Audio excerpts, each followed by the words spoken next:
welcome to the channel. If you've been here before, welcome back. My name is Ray, and today I want to talk about the Sine Wave guitar. This is May, and it is exactly 1 year since I finished it. And there were several things that I kind of want to touch on to update about, because there was the bracing design with the carbon, for lack of a better term, backstrap braces, how they would hold up over time. There was some things that I wanted to look at as far as humidity changes and stuff like that. So I'm going to talk about that today. There are some very obvious changes, and maybe some that's not quite so obvious because of the resolution of these cameras and stuff.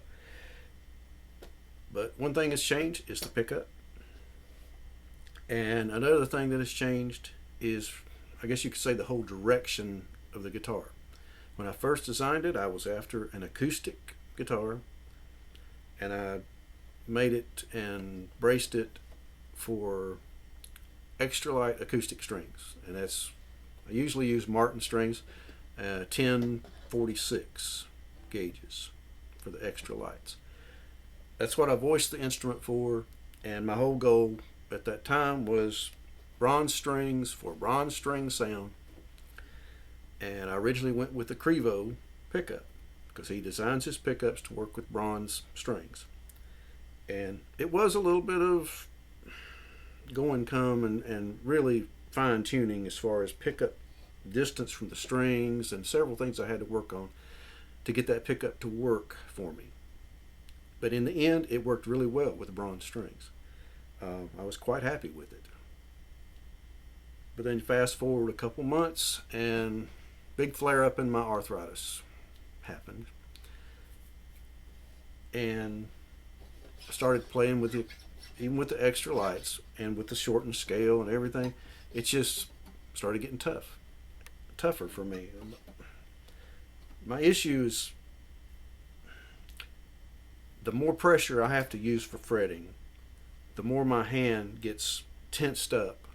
And once it gets tense, my fingers don't want to switch position to go from one chord to the chord shape to the next. And it's like my hand just gets a set in it, and it doesn't want to move. And it's very frustrating. So I made the decision to not just change this one, but some of my other guitars too, that I've really missed playing, that were getting too hard for me to play.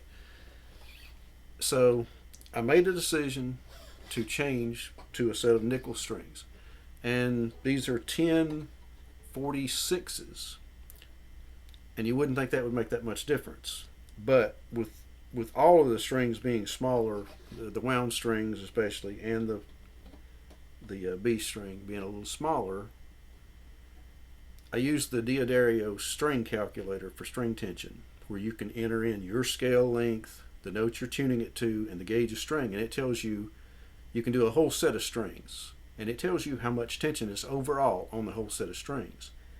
This set of nickel D'Addario strings, compared to the Martin extra lights in a 1047, it amounted up, with this 23.5-inch scale length, it amounted up to right at 24 pounds difference in tension. I went under 100 pounds overall in tension.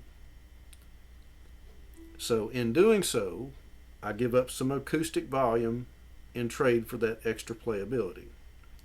So I know the guitar is not as loud acoustically as it was, and it is a little brighter sounding, which is one of the things that kind of caused me some issues with the pickup, because this maple neck and carbon and spruce top, so bright sounding, and no sound box to mellow the tone out.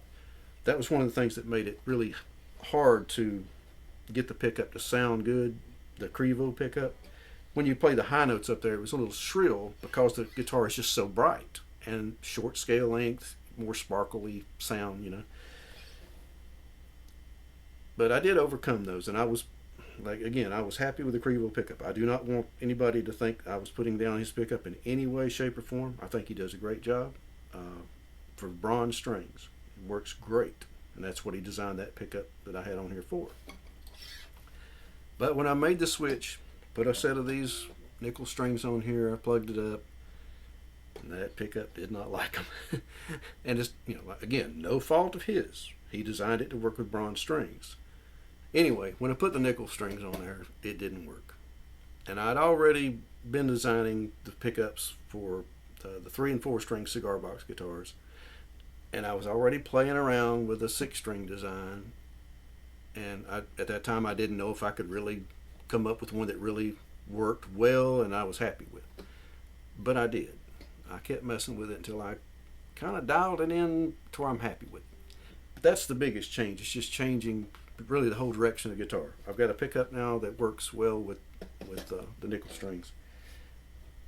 The one thing I really want to talk about is the bracing design, because I did this really open X bracing design with the carbon back straps on the braces, and I went in. I'll put a link in the description to the original 2 videos about this guitar. One was just how it sounds, so you can hear how it sounded with the bronze strings, and you can compare if you want to go back and look at that.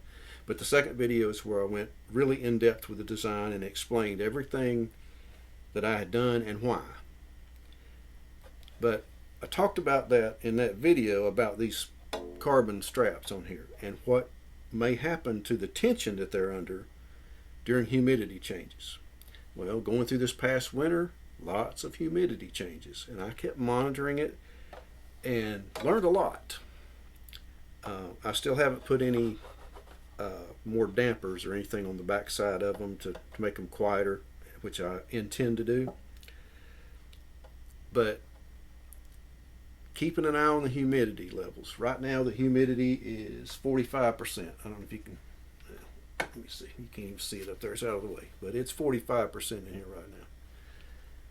Well, it got down to around 35, and I've seen it hit 32 a couple of times this past, over the winter. And I kept checking it. And when the humidity got down in the 30s for a good while, these carbon straps got looser. They never got completely loose with no tension whatsoever. They never reached that point. But they did get really floppy. And they're back up now, you know, more or less where they were in the last video. But they did get floppy. And I talked a lot about whether or not this whole design was viable or not. So I'm just going to say what I think about it now after going through and monitoring the changes and so forth. This is my thoughts on it now. I would not do this to another 19-inch top. I think it's too wide. Judging by how much tension it lost by drying out, the wood drying out and shrinking, I think this is too wide.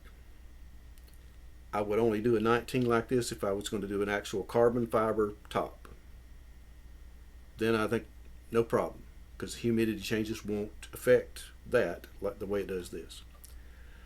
I do think that a 17-inch would be fine. I think this design would work fine with a 17-inch. I don't think the tension would ever get low enough or as low as it did on this one. And it didn't, like I said, it didn't reach the point where it was dangerous or really scary or anything like that. They were just, you know, the tone, the frequency of that tension got a lot lower. Like I said, it never went to 0. But shrinking the width of this top from 19 to 17, I think would make this completely viable, and I would do it again. If I wanted to build another one of these, I would do it.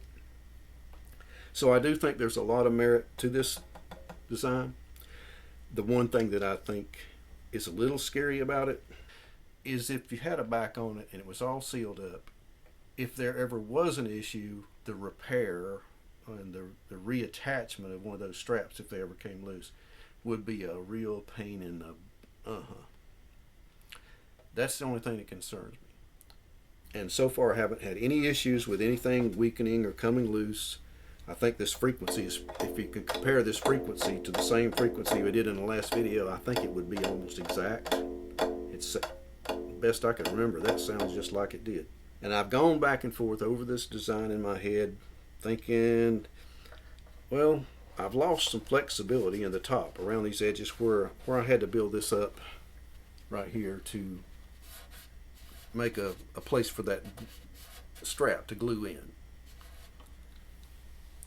So there's 4 areas that you could say are being limited as far as allowing that top to vibrate in those areas. So maybe I'm giving a little bit of volume up there. But when I look at how many decibels of more volume these backstrap braces made when I was testing them, which I went into in my video, the last video, I don't think I'm giving up enough to make this an issue. But I know that before I changed the strings, acoustically, when you punch this thing hard, it made 95 decibels on my decibel meter. So I know I've given up some volume with these strings. But I've got my decibel meter here, so we can just check now and see how much volume I've given up. Given up about 24 pounds of tension on the overall on these 6 strings. It sounds like a lot, and that's putting me from around 123 pounds of overall tension to just under 100.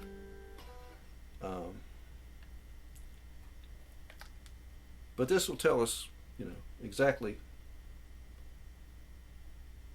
Put this in the max hold feature. I'll turn around here and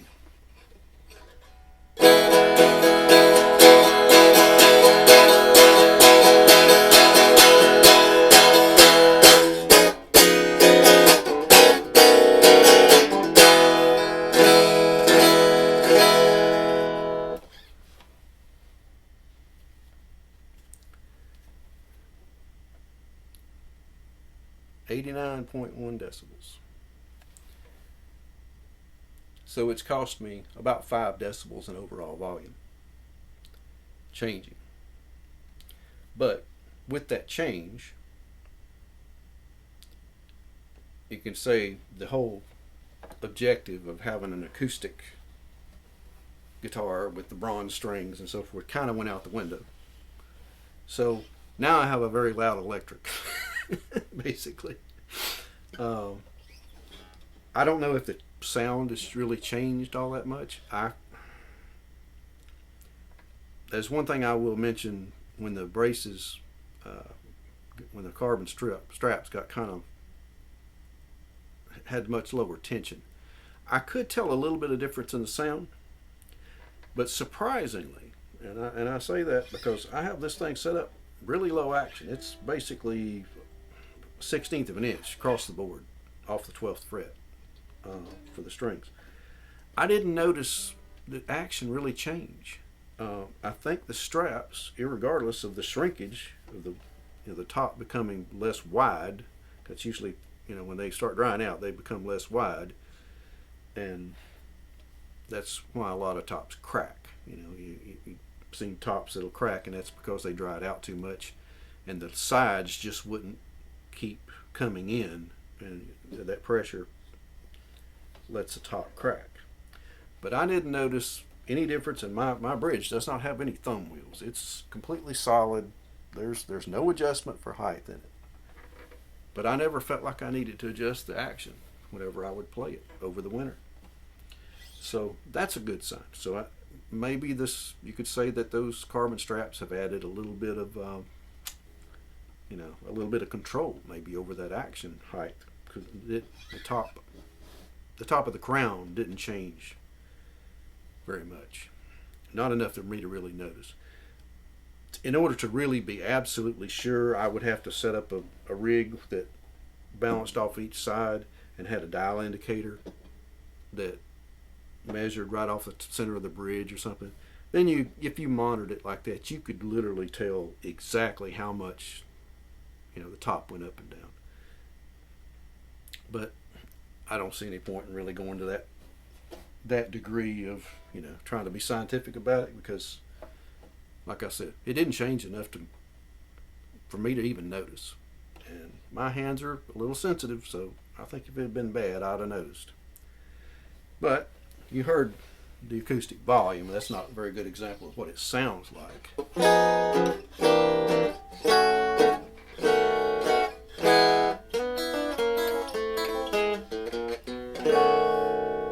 Still plenty of acoustic volume. Sit around on the couch and mess around with it. You don't have to plug it up.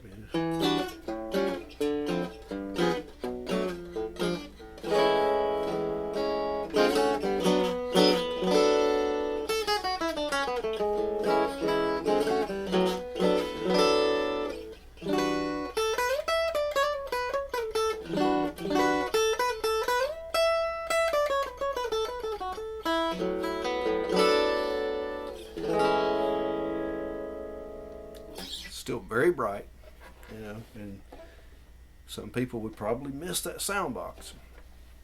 But I look at it this way. It's when I was playing it with the bronze strings and the pickup, the whole design was to really give me a good even sound, string to string, volume and so forth through that pickup. The same goal now through an electric pickup. And that's one thing when I was designing this pickup, I really spent a lot of time trying to dial in string to string volume. I used my decibel meter to check the volume of each string when I was designing the pickup. I got a test mule that's like a stick almost with a neck on it, and an adjustable piece of wood on it, spring loaded, so I can stick a pickup on it and I can raise it up and down, adjust the height and so forth. It works really good for just testing pickups. But I mess with it back and forth quite a bit. And these pickups are a plate, steel plate style pickup. The coils of copper wire wrap around the steel plate. And this design allows you to move the pole pieces, the magnets for your pole pieces, anywhere you want them. It gives you the opportunity to be able to custom make a pickup for any string spacing. And this is not a standard string spacing. I've got an 1 3/4 nut, and I widen out the bridge from what normally people are around 2 inches to 2 1/32. Well, this one's 2 1/8. It's string spacing at the bridge. A lot of jazz guitar players like a wider fretboard, more room, and I don't like to have strings sit right on the edges of a fretboard.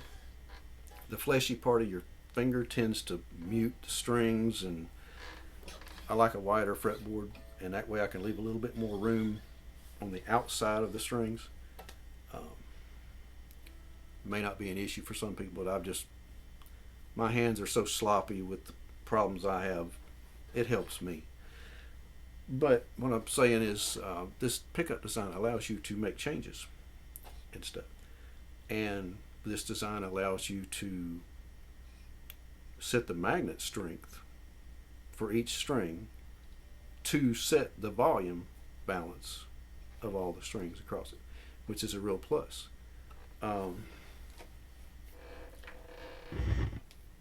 One other thing I'll mention, it is a hum canceling pickup because it has counterwound coils on the metal plate. One side is wound one direction, the other side wound the other direction to make it hum canceling, just like a normal single coil, but it's made normal humbucker, but it's made completely different. These are most definitely single coils. There are some other people out there making these pickups and they call them a humbucker. Well, technically it is a humbucker. It is bucking the hum with counterwound coils, but this is a single coil. And when you hear it, you're going to know that.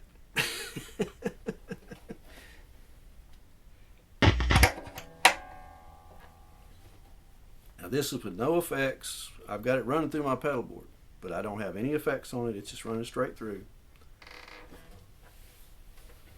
But this is with the tone control turned full bright.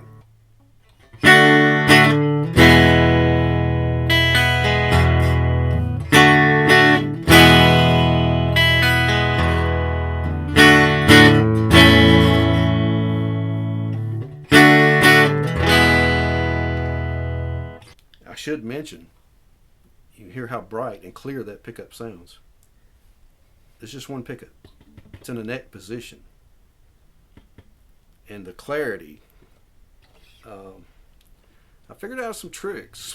And I've been able to get a really clear sound. But I'll let you be the judge, though. I'm going to start by rolling the tone control off, bleeding off a lot of treble, and get some more jazzier tones.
Say this about the pickup.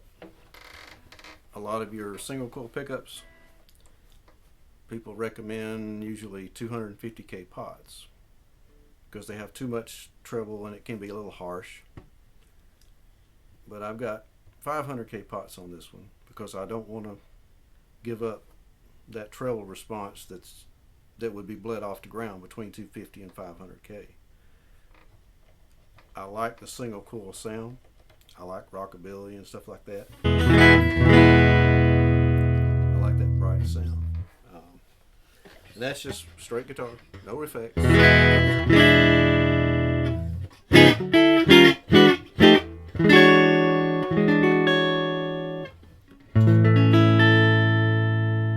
love how clean, how the notes have so much definition.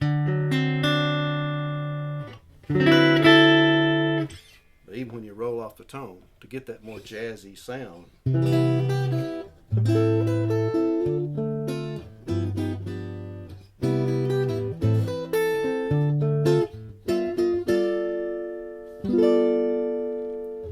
volume level goes down, of course. I didn't turn it up to compensate.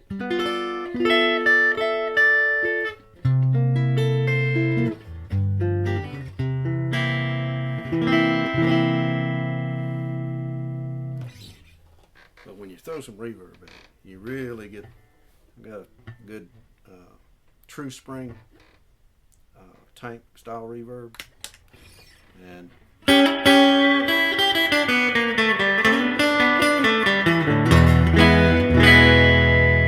got a little delay, just a touch.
I'm not very good at it, but I love to try.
I'm real tickled with this guitar.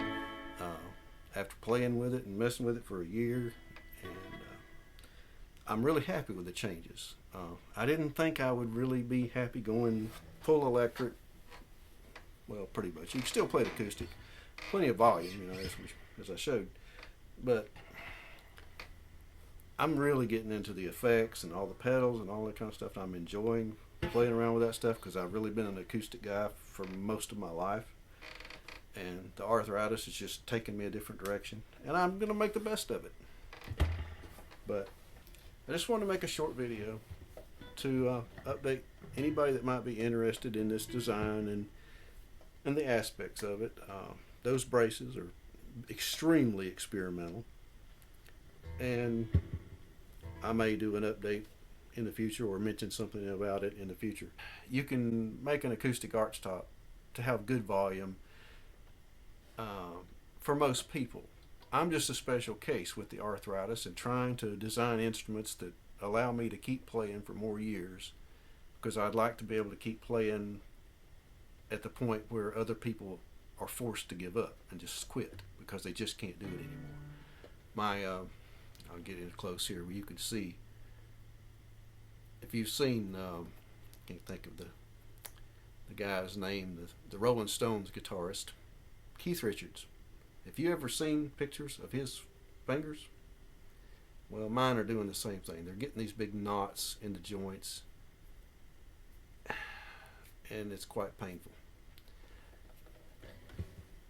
But I've been battling this for 20 years. It's progressively just getting worse and worse and worse. So I'm doing what I have to do for me. I wish I was a better player where I could really show you what these guitars are capable of, because they're much better than I am. But for those who have an interest in this design, and that bracing design especially, that's just why I want to make this video. I know I've seen the stats. I know how many people watch the video, and I know how many fast forwarded to the end. You know, it's the luthiers and the other guys out there like me that really are into stuff like this, that care. So this video is for you, and I appreciate you watching, and I would appreciate your subscription if you like this kind of stuff. Thanks again.